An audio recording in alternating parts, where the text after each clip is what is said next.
प्रेम से बोलिए गुरु भगवान की जय। तो मनुष्य के कल्याण में सबसे बड़ा बाधक मन है। मन जो है ये जब तक नहीं पकड़ में आएगा तब तक कल्याण असंभव है। मनुष्य साधन करते रहता है, भजन करते रहता है, माला फेरते रहता है, लेकिन मन भटकते रहता है। माला तो कर में फिरे, जीव फिरे मुख माही, मनमा तो चाहे ऋषि फिरे, ये तो सुमिरन नाही। ये सुमिरन नहीं हुआ, मन जो है भटक रहा है। जिसको सुमिरन करना चाहिए वो भटक रहा है। तो मन को नियंत्रण करने के लिए आपको नाम का जप करना पड़ेगा। नाम के जप, एक बार एक सेठ जी थे, तो सेठ जी बहुत बड़े व्यापारी थे, उनका बहुत सा फैक्ट्री था, बहुत से बिजनेस व्यापार था उनका। तो एक बार बाजार में गए तो एक जगह एक हाट में एक बक्सा में सामान बिक रहा था। तो पूछे दुकानदार से जी क्या है इसमें? तो कहा जी इसमें भूत है। कहा जी भूत भी बेचता है? तो कहा जी हाँ भूत भी बेचते हैं।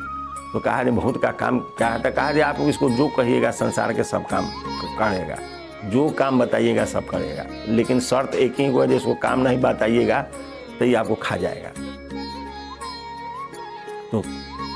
तो फिर उस सेठ जी जो थे वो सोचे थे तो बहुत अच्छा है, जो बहुत सा फैक्ट्री है, बहुत जगह इनका बिजनेस है, वो सोचे थे भाई इसको यदि पकड़ ले, इसको खरीद ले तो हमारा सारा काम हो जाएगा, इतना स्टाफ रखने की कोई आवश्यकता ही नहीं पड़ेगा और काम भी जल्दी में होगा।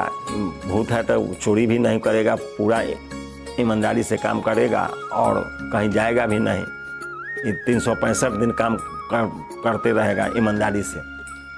तो सेठ जी अपना मोल भाव करके उस भूत को खरीद लिए।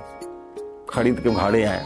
जब घर पर आए तो जब बक्सा खोले भूत बाहर आ गया। तो भूत जब बाहर आया तो कहा सेठ काम बताओ। सेठ जी कहे चले जाओ बॉम्बे में फैक्ट्री है, वहाँ से देख के आओ जो वहाँ क्या क्या काम हो रहा है। वहाँ से सेठ जी बताया और चल दिया। गया फिर 10 मिनट में यहाँ हाजिर हो गया। फिर बताओ काम, फिर बताए। मैंने पूरा देश विदेश उनका जहाँ जहाँ फैक्ट्री था सारा जगह से घूम के 15 दिन 20 दिन के अंदर में, उस 1 महीना पूरते वो सारा काम उनका कंप्लीट कर दिया। फिर बताया जब काम बताओ सेठ। अब सेठ जी के पास अब कोई काम ही नहीं, 1 महीना में उनका सारा काम समाप्त हो गया। और शर्त था कि भाई इसको काम नहीं बताएगा तो तुमको खा जाएगा। और लगा सेठ जी के खाने के लिए कोशिश करने। अब सेठ जी को खाने का कोशिश करने लगा तो सेठ जी अब भागने लगे, अपने घर छोड़े भागने लगे। भागते भागते आगे आगे सेठ जी पीछे से भूत खैट रहा है, खैटते जा रहा है। जाते जाते एक जंगल में सेठ जी भाग के गए तो वहाँ एक संत बैठे हुए थे, उनको चरणों में पलट गए सेठ जी, साष्टांग दंडवत के गए और कहे कि उतरो, चढ़ो उतरो। अब भूत उसी पर चढ़ने उतरने लगा। बीच बीच में अब कोई काम महात्मा जी को पड़ता था, आश्रम में झाड़ू लगाना है, बर्तन मलना है, कोई भी काम है तो कहते थे झाड़ू लगा दो, झाड़ू लगा दिया। उसके बाद कहते थे फिर वही काम है, तुम चढ़ो उतरो उस पर। इसी तरह से भूत उस पर चढ़ते उतरते जो है कुछ दिन चलते चलते 1 महीना पुरते भूत थाक के गिर के मर गया। तो यह कहानी यह बताता है जब मन की यही दशा है, इसका यही स्थिति है मन का। यदि मन को भजन में नहीं लगाइएगा तो ये आपको मार देगा, खा जाएगा। तो भूत जो है मन ही है। तो उसको महात्मा जी जो है उसको बांस पर चढ़ने उतरने का काम बताएं। तो श्वास ही बांस है, उस प्रभु के नाम को श्वास में ढालिए। जब श्वास चल रहा है तो उसमें नाम को उतारिए। श्वास चल रहा है तो राम राम राम राम, चाहे जो भी आप मंत्र का जाप कर रहे हैं उसको श्वास में चलाते रहिए। तो मन से उसको जपते रहिए, काम करते रहिए। जिस तरह से महात्मा जी को जब झाड़ू मारना मरवाना पड़ता था, बर्तन मलवाना पड़ता था, तो उस भूत को कहते थे बर्तन मलो, झाड़ू मारो, या कोई और काम है आश्रम के करो। तो उसी तरह से आपको मन को भगवान के भजन में लगाना है, नाम जप में लगाना है। लेकिन आपको और कोई सांसारिक काम है उस समय, तो उस समय मन को उसमें लगाइए, उस समय उससे सांसारिक जो आपका काम है उसको करवाइए। और फिर जब काम समाप्त हो तो फिर उसको नाम के जप में लगाइए और आप उसको ड्यूटी लगा दीजिए। आप देखते रहिए तो कहीं भागे नहीं, भागे उसको फिर पकड़ के उसमें लगाइए, तुम्हारा काम वही है, उसमें लगे रहो। फिर जब आपको कोई काम आवे तो फिर उसको कहिए ये काम करो, वो काम करो, सारा काम वो करते रहेगा, जितना काम बताइएगा। अब बाद बाकी समय आप उसको भजन में लगाइए। जब भजन में लगाइएगा, वो नाम जप में जब मन लगने लगेगा तो मन का स्थिति है धीरे धीरे धीरे धीरे वो नाम ऊपर नीचा जपते जपते, जैसे वो बांस पर चढ़ते उतरते भूत मर गया, वैसे नाम जप श्वास में जब चलने लगेगा। अब मन को उसमें ड्यूटी लगाइए, जो तुमको हर श्वास पर राम कहना है, श्वास श्वास पर राम जपो, बिरथा श्वास जनिक होए, न जाने इस श्वास का आवन होए न होए। तो इस उद्देश्य से इस मन को लगाइएगा तो श्वास श्वास पर नाम जपते जपते जपते मन मर जाएगा, स्थिर होगा, मर जाएगा। तो जब मन मर गया तो मन मरी माया मरा हंसा बेपरवाह, जिसको कछु न चाहिए वही सहंसा। जब मन मर गया तो माया समाप्त हो गया। जब तक मन रहेगा तब तक माया नहीं समाप्त होगा। तो माया छाया एक सी, बिरला बाचे कोई। माया और छाया एक प्रकार से दोनों एक ही है। जैसे आप किसी भी प्रकार से आप अपने परछाई को नहीं पकड़ सकते हैं, उसी तरह से आपका मन नहीं पकड़ में आएगा। ये दोनों जैसे आप दर्पण में है नहीं, लेकिन जब दर्पण देखिएगा तो आपको लगेगा कि आप ही हैं उसमें, उसी तरह से माया है। तो इसको उसी तरह से महात्मा जी जो सेठ जी को मार्ग बताए, और सेठ जी के जैसे भूत मर गया, जो सेठ जी को खाने से जो भूत खाने का कोशिश कर रहा था, लेकिन महात्मा जी अपने योग युक्ति के द्वारा उस भूत को मार दिए और भूत मर गया और सेठ जी भी बच गए।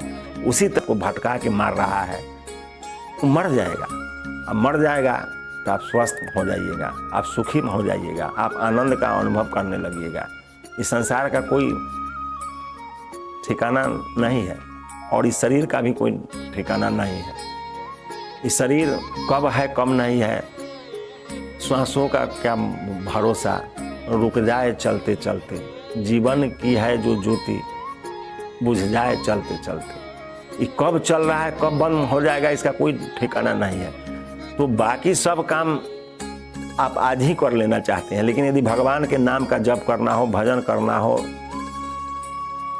तो आप उसको कल पर छोड़ते हैं। जी अच्छा कल से कर लेंगे, आज मन नहीं है कल कर लेंगे, आज मन नहीं है कल कर लेंगे। अरे कल कभी आता ही नहीं है, कल कब आया है, कल आता ही नहीं है, रोज आज ही है। इसलिए कल पर मत जाइए। कहीं अगले श्वास समाप्त हो गया तो फिर आपका कल धरा ही रह जाएगा और आप चले जाइएगा, और चले जाइएगा तो फिर बड़े भाग मानुष तन पावा, सुर दुर्लभ सतग्रंथन गावा, साधन धाम मोक्ष कर द्वारा पाई न जे परलोक समारा। तो बहुत मुश्किल से तो शरीर मिला। इस शरीर आपको इस संसार में भ्रमण करने के लिए, भटकने के लिए, मोह माया में लिपटने के लिए, उलझने के लिए नहीं मिला है। उस तरह से तो 84 लाख जोनी के पास बच्चे हैं, बीवी है, उसका भी अपना घर परिवार है, वो भी काम वासना में लिप्त है, भोजन करता है, सब काम कर रहा है। तो फिर मनुष्य में और बाकी योनियों में अंतर क्या है? तो यही अंतर है। इस शरीर मिला है, इससे आप भजन करके भजन कर ले। रोज थोड़ा थोड़ा यदि भजन करते हैं, अभ्यास आप यदि करने लगते हैं, तो अभ्यास धीरे धीरे धीरे धीरे धीरे धीरे मजबूत होते होते होते एक अवस्था आएगा जो आप उस परम स्थिति में पहुंच जाइएगा और उस परम प्रभु को प्राप्त कर जाइएगा।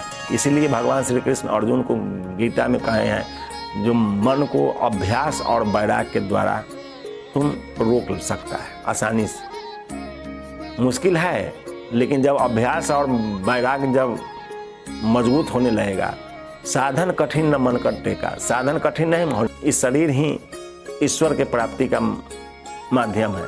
इसी को अनेक प्रकार से दंडित करके आप समाप्त कर रहे हैं तो उससे भगवान नहीं मिलते। यदि उपवास रहने से भगवान मिल जाते तो कसाई भी कोई जानवर के लेके जाता है तो उसको काटने से पहले 2 दिन 4 दिन उपवास रखता है। बहुत से ऐसे संसार में आदमी हैं जो अभावग्रस्त हैं, 2 साँझ 4 साँझ उपासे रह जाते हैं, कहाँ उनको भगवान मिल जाते हैं। तो सहने से भगवान नहीं मिलते। भगवान के जो विधि है उसके अनुसार आप यदि उनका भजन कर रहे हैं, चलो राम कह चलो भाई रे, और नाही तो भाव बिगाड़ में पड़ी है, छूटत अति कठिनाई। फिर अगले भाग में जय गुरुदेव।